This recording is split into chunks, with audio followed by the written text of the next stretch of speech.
ভারতীয় রাজনীতি আজ এক নতুন মোড়ে এসে দাঁড়িয়েছে।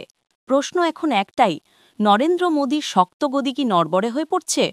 বিশ্বের সবচেয়ে বড় গণতান্ত্রিক দেশে যখন তরুণ প্রজন্ম রাজপথে নামে, তখন সেটি কেবল একটি আন্দোলন থাকে না, সেটি হয়ে ওঠে এক যুগান্তকারী পরিবর্তনের ইঙ্গিত। সাম্প্রতিক সময়ে ভারতের রাজপথে যে জেন জি আন্দোলন শুরু হয়েছে, তা যেন এক বজ্রধ্বনির মতো কাঁপিয়ে দিচ্ছে মোদী সরকারকে। শিক্ষা, বেকারত্ব, সুযোগের বৈষম্য আর সামাজিক ন্যায়ের প্রশ্নে দীর্ঘদিন ধরে জমে থাকা ক্ষোভ আজ বিস্ফোরিত হয়েছে তরুণদের হাতে। তারা বলছে, দেশ সরকার কেবল প্রতিশ্রুতির বন্যা বইয়ে দেয়, কিন্তু বাস্তবে সেই প্রতিশ্রুতি পূরণ করতে ব্যর্থ, তাকে আর মানা হবে না। জেন জি অর্থাৎ ১৯৯৭ থেকে ২০১২ সালের মধ্যে জন্ম নেয়া প্রজন্ম। আধুনিক প্রযুক্তি, ইন্টারনেট আর বিশ্বায়নের ছোঁয়ায় বেড়ে ওঠা এই তরুণরা আগের প্রজন্মের তুলনায় অনেক বেশি সচেতন, সাহসী এবং সরব। ভারতে সেই তরুণরা যখন একযোগে সরকারের নীতির বিরুদ্ধে আওয়াজ তোলে, তখন সারা দেশের রাজনৈতিক মানচিত্রে কম্পন সৃষ্টি হয়। আন্দোলনের প্রথম দিন থেকেই দেখা যায় বিশ্ববিদ্যালয় ক্যাম্পাস, কলেজ চত্বর, এমনকি গ্রামাঞ্চলের তরুণরা একত্রিত হচ্ছে। তারা সামাজিক মাধ্যমে সংগঠিত হচ্ছে, হ্যাশট্যাগ দিয়ে প্রতিদিন নতুন নতুন প্রচারণা চালাচ্ছে। একদিকে শান্তিপূর্ণ প্রতিবাদ, অন্যদিকে প্রশাসনের কঠোর দমন নীতি। দুটি মিলিয়ে আন্দোলনটি দ্রুত জাতীয় পর্যায়ে আলোচনার কেন্দ্রবিন্দুতে উঠে আসে। কিন্তু প্রশ্ন হল, এই আন্দোলন হঠাৎ কেন এমন বিস্ফোরক রূপ নিল? বিশ্লেষকরা বলছেন, ভারতের অর্থনৈতিক চ্যালেঞ্জই মূল কারণ। দেশের জনসংখ্যার বিশাল অংশই তরুণ, অথচ চাকরির সুযোগ সীমিত। সরকারি নিয়োগের দীর্ঘসূত্রিতা এবং বেসরকারি খাতে প্রতিযোগিতা অস্বাভাবিক মাত্রায় বেড়ে গেছে। শিক্ষা ব্যবস্থায় বৈষম্য, উচ্চশিক্ষা ব্যয় বৃদ্ধি এবং সুযোগের অভাব তরুণদের হতাশ করেছে। অন্যদিকে মোদী সরকারের বিভিন্ন সিদ্ধান্ত, যেমন কৃষি আইন, নাগরিকত্ব সংশোধনী আইন বা বেকারত্ব নিরসনে ব্যর্থতা, ধীরে ধীরে তরুণদের মনে ক্ষোভ জমিয়েছে। অবশেষে তা জেন জি আন্দোলন নামে রাস্তায় ফেটে পড়েছে। আন্দোলন শুধু রাজপথে সীমাবদ্ধ নেই, এটি সোশ্যাল মিডিয়ায় ব্যাপক আলোড়ন তুলেছে। প্রতিদিন লাখো পোস্ট, ভিডিও এবং লাইভ স্ট্রিমের মাধ্যমে এই আন্দোলন ছড়িয়ে পড়ছে ভারতের প্রতিটি প্রান্তে। এমনকি আন্তর্জাতিক মহলেও এ নিয়ে আলোচনা শুরু হয়েছে। বিশ্বের বিভিন্ন সংবাদ মাধ্যম বলছে, ভারতের তরুণ প্রজন্ম এখন এক সুনির্দিষ্ট পরিবর্তন চায়।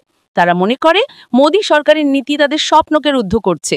তাই তারা শুধু অভিযোগ নয়, বরং স্পষ্ট দাবিও জানাচ্ছে: শিক্ষায় সুযোগ বৃদ্ধি, কর্মসংস্থানের নিশ্চয়তা এবং সামাজিক বৈষম্য দূরীকরণ। সরকার অবশ্য আন্দোলনকে দমাতে কঠোর পদক্ষেপ নিয়েছে। অনেক জায়গায় পুলিশি হস্তক্ষেপ, গ্রেফতার এবং ইন্টারনেট বন্ধের ঘটনাও ঘটেছে। কিন্তু তাতেও আন্দোলন থামেনি, বরং দমন নীতি আন্দোলনকে আরও জোরালো করেছে। বহু অভিভাবক এবং সাধারণ মানুষও এখন তরুণদের সঙ্গে কণ্ঠ মেলাচ্ছেন। তাদের মতে, সন্তানদের ভবিষ্যৎ নিয়ে যদি সরকার আন্তরিক না হয়, তবে সেই সরকারের প্রতি আস্থা রাখা কঠিন। অন্যদিকে বিরোধী দলগুলো এই আন্দোলনকে রাজনৈতিকভাবে কাজে লাগাতে চাইছে। কংগ্রেস, আঞ্চলিক দলগুলো এবং বামপন্থীরা তরুণদের পাশে দাঁড়ানোর ঘোষণা দিয়েছে। তবে সমালোচকরা বলছেন, বিরোধীরা আসলে আন্দোলনের সুবিধে নিতে চাইছে, কিন্তু নেতৃত্ব পুরোপুরি তরুণদের হাতেই আছে। এ কারণে এটি এখনো রাজনৈতিক দল নির্ভর আন্দোলনে পরিণত হয়নি। এখন প্রশ্ন হচ্ছে, এই আন্দোলনের প্রভাব কতটা সুদূর প্রসারী হতে পারে? বিশেষজ্ঞরা বলছেন, ভারতের আগামী জাতীয় নির্বাচনে জেন জি ভোটাররাই মূল চালিকা শক্তি। যদি তাদের রাস্তা মোদির উপর থেকে সরে যায়, তাহলে বিজেপির জন্য সেটি হবে এক বড় ধাক্কা। মোদি এখন এক জনপ্রিয় নেতা, কিন্তু ক্রমবর্ধমান বেকারত্ব, দারিদ্র্য এবং তরুণদের ক্ষোভ যদি নিয়ন্ত্রণের বাইরে চলে যায়, তবে তার জনপ্রিয়তা ধরে রাখা কঠিন হয়ে পড়বে। এছাড়া ভারতের গণতান্ত্রিক প্রেক্ষাপটে তরুণ আন্দোলনের গুরুত্ব অনেক।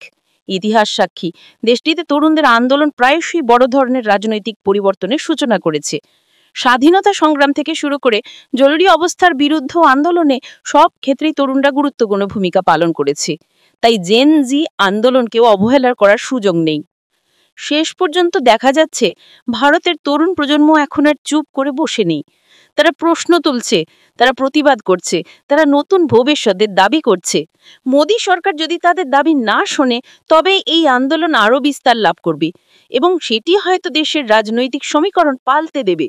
এখন দেখা যাক, প্রধানমন্ত্রী মোদী কি তরুণদেরই স্পষ্ট বার্তা বুঝতে পারেন, নাকি ক্ষমতার অহংকারে কান বন্ধ করে রাখবেন। কারণ একটাই সত্য, ভারতের মতো দেশে জনগণের শক্তি সবসময়ই রাজনীতির আসল নিয়ামক, আর সেই জনগণের বড় অংশ এখন ক্ষুব্ধ তরুণ প্রজন্ম। আজ ভারত তাই এক সন্ধিক্ষণে দাঁড়িয়ে আছে।